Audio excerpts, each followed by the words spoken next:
Why do we remember the soldiers but forget the war? Every year without fail, the nation lays its wreaths. Flags flutter, bugles cry, uniforms shimmer in the morning light. Names are etched in stone, spoken aloud with trembling reverence.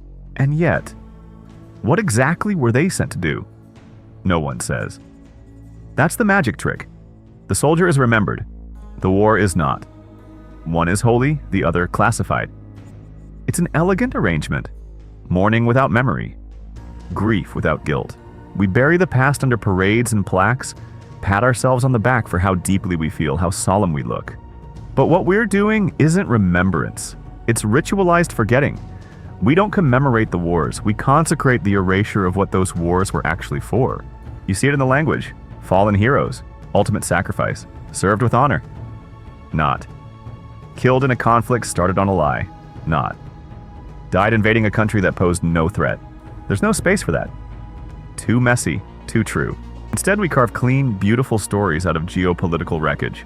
The blood gets scrubbed, the motive gets buried.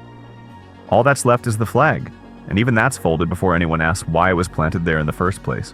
And the irony? If you question it, you're ungrateful. If you ask what that war was, you're told to shut up and salute, because the dead deserve silence more than the living deserve answers. That's how the system works. It doesn't forget by accident, it forgets on purpose. Amnesia isn't a bug in the system, it is the system. The forgetting is not passive, it's engineered. It's not that governments are incapable of remembering, it's that they have too much to lose if they do. War, after all, is expensive, morally, politically, spiritually. But memory? That's even costlier. Memory demands confrontation. It asks who ordered what, who profited, who died screaming while someone else signed the paperwork. Memory calls for names, and names, unlike flags, don't wave politely in the breeze. So the state does something clever. It repackages violence into mythology. It takes a bloody history and runs it through the bureaucratic equivalent of a paper shredder, then tapes the confetti back together into something that looks like honor. All the shredded parts, dissent, atrocities, motives, get quietly filed away under classified.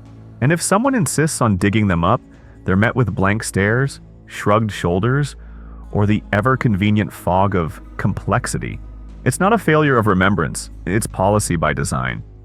A national strategy of selective blindness. Because when forgetting becomes collective, it stops feeling like a choice. It becomes culture, tradition, a kind of civic hygiene that sterilizes the past until nothing's left but the scent of heroism. And it works. Every time. The language of forgetting is almost poetic. Deliberate, sterile, and numb. Bureaucracies don't scream. They murmur in acronyms. Civilian casualties become collateral damage. Invasions are operations. Torture gets rebranded as enhanced interrogation. Every syllable is engineered to smother moral weight. The uglier the act, the cleaner the phrase. It's not denial, it's anesthesia. And then there are the rituals.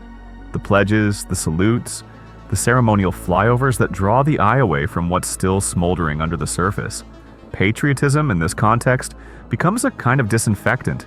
It sterilizes consequence. It makes it feel noble to stop asking questions. And the moment you dress horror in a uniform, drape it in a flag, or sing it into a national anthem, you've made it untouchable. What this does is deeply effective. It allows people to feel morally righteous while remaining intellectually sedated. It lets them cry at memorials without ever having to read the declassified memos. It creates a society where loyalty is measured not by what you understand, but by what you're willing to ignore. You're not supposed to reflect.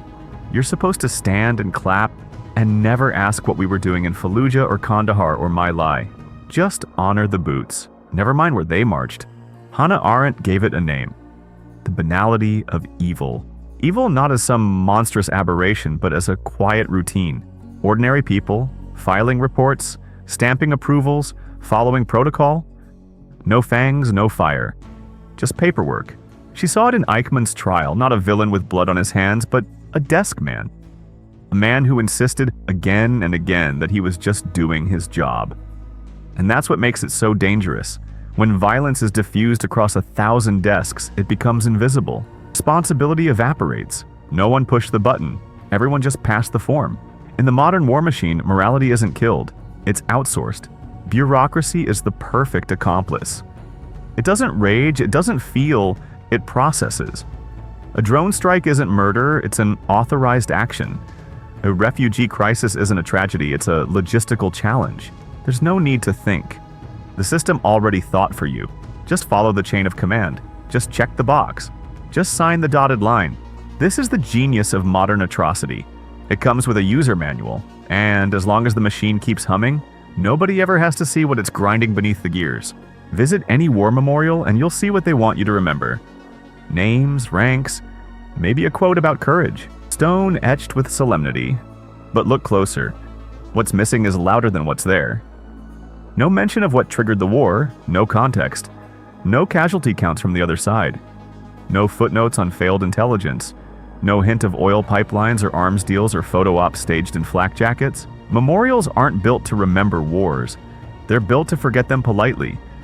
To wrap chaos in granite and make it look like closure. They are designed for ceremony, not history. Reflection is replaced with ritual. Inquiry becomes inappropriate.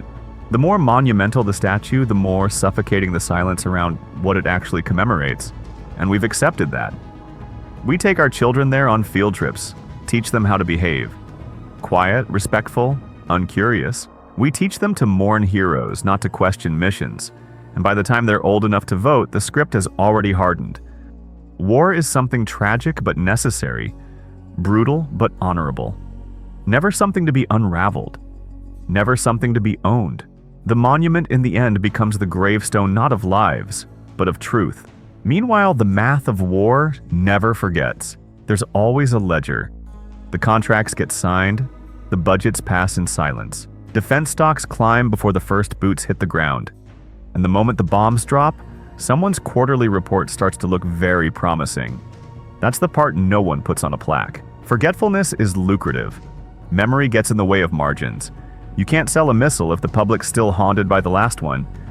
You can't pitch a new campaign if people are still counting the dead from the last one. So the system makes a trade. Sacrifice memory, secure profit. And the trade works. Because what gets remembered is never the motive, only the valor. The tragedy, never the transaction. The dead, never the deal. Behind every solemn speech is a supply chain humming with precision. Behind every folded flag is a contract with fine print and favorable terms. War becomes something we grieve in public and bankroll in private. It's sanitized at the surface and weaponized at the core yen. The grief is real. So is the markup. The news doesn't lie outright. It just edits selectively. At first you might hear echoes of dissent. The early questions, was this legal? Was it necessary? Flutter in briefly before they're drowned out by something more palatable. A soldier carries a child from rubble. A wife gets a folded flag. Cue the strings. Cut to the sunrise. Suddenly the war isn't about the reasons. It's about the moments, the heroism, the sacrifice. The narrative turns from analysis to affirmation. From how did we get here to look how bravely we stood? That pivot is not accidental. It's editorial policy in a patriotic tone. You're not supposed to linger on why we invaded. You're supposed to marvel at how well we handled the aftermath. The story becomes an exercise in resilience, not responsibility. And it's addictive, that version. It makes us feel good in the middle of something awful. It gives us characters to root for and villains that never look like us. By the time the final act rolls around, the plot has been reworked entirely. The bombs become background. The blood fades to sepia. And the war becomes a made-for-TV moment of national unity, sponsored by companies that made a fortune off the fire. We've done this before. Vietnam, with its jungle ghosts and napalm skies, was once a national ulcer. Tests in the streets, bodies on the 6 o'clock news. But look how it's remembered now. The wall, the fallen, the brotherhood. Rarely the lies. Rarely the My Lies, the Agent Orange, the manufactured panic about dominoes falling. The war is folded into a lesson about division and healing. Not imperial ambition, not strategic failure, not mass disillusionment. Iraq followed the same playbook, just with better production value. Shock and awe. Embedded reporters. Yellow ribbons on SUVs. We were told they had weapons. Then we were told, well, they might have wanted them. Then we stopped asking. A decade passed, the headlines changed, the dead remained. Afghanistan? 20 years of whiplash. From retribution to nation building to slow motion exit, none of it resolved, all of it repackaged. The withdrawal was framed as the real tragedy. Not the 20 years of occupation, not the drone strikes at weddings, not the trillions evaporated into defense budgets and security contracts. The tragedy was that it ended messily on live television, in front of too many cameras. Each war follows a cycle. Ignite, forget, sanitize, repeat. We edit the narrative until the discomfort fits, until the questions dull, until what's left is just another chapter in a textbook no one really reads. There's a reason this forgetting feels so natural. It mirrors how we dissociate in our own lives. When something's too heavy to hold, too tangled to unravel, we simplify. We tell ourselves cleaner versions of what happened. We tuck away the details that don't fit the story we want to tell. And just like that, the mind makes peace with contradiction. Nations do the same. They just do it louder. More flags, bigger ceremonies, a flood of sentiment to drown the specifics. The personal impulse to move on becomes a public policy of amnesia. And it works because comfort is easier than confrontation. It always is. The truth is, complicity rarely looks like a crime. It looks like silence. It looks like tuning out when the footage gets too raw, scrolling past the article, trusting that someone somewhere must have had a good reason. It looks like thinking it's not your job to ask. It looks like being tired. But that's how the forgetting works. Not with a command, not with censorship, with exhaustion, with routine, with the slow, dull erosion of urgency until history becomes background noise. And we, good people mostly, keep walking past the memorial feeling all the right emotions, asking none of the wrong questions. What happens to a nation that forgets what it teaches others to remember? It starts preaching democracy with a straight face while redacting its own history. It lectures on human rights while its drones hover silently over villages. It demands justice abroad and nostalgia at home. And no one blinks because by now the contradiction feels like tradition. But there's a slow cost. Beneath the ceremonies and slogans, something frays, not just truth, but coherence. The stories we tell ourselves stop aligning with what we know deep down, and that fracture breeds cynicism, or worse, apathy, a quiet shrug where there should be reckoning. When a nation forgets its wars, it doesn't just lose the facts, it loses the thread, the ability to understand cause and consequence, to learn, to evolve. Memory is not just about honoring the dead, it's how the living stay honest. But we've blurred the line between reverence and revision. We've replaced reflection with ritual, discomfort with decorum. And over time, that distortion doesn't just rewrite the past, it fogs the future. Until the next war comes dressed in the same old language, bearing the same old promise, this time for peace. The forgetting isn't happening to you, it's happening through you. Not because you're cruel, not because you're ignorant, because you're tired, because the stories are heavy and the days are short and it's easier to honor the flag than to read the fine print beneath it. That's how it spreads, not by force but by familiarity, by the comfort of repetition. The anthem, the ceremony, the headline that skips the part where it all went sideways. You were never asked to sign off on the war, only to clap when it ended. You were never shown the bodies, only the medals. You were given the feeling of remembrance without the burden of knowing what you were remembering. That's the design. And if you've gone along with it quietly, that doesn't make you the villain. It just makes you part of the machine. But machines can jam.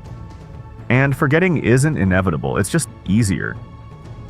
The moment you stop saying, "we couldn't have known," and start asking, "why didn't we know?" the machine grinds a little. The narrative skips. The ritual breaks rhythm. Maybe that's where it starts. Not with a movement, just with you, refusing to forget what was meant to be erased, holding the memory awkwardly, uncomfortably, honestly, long enough for someone else to do the same.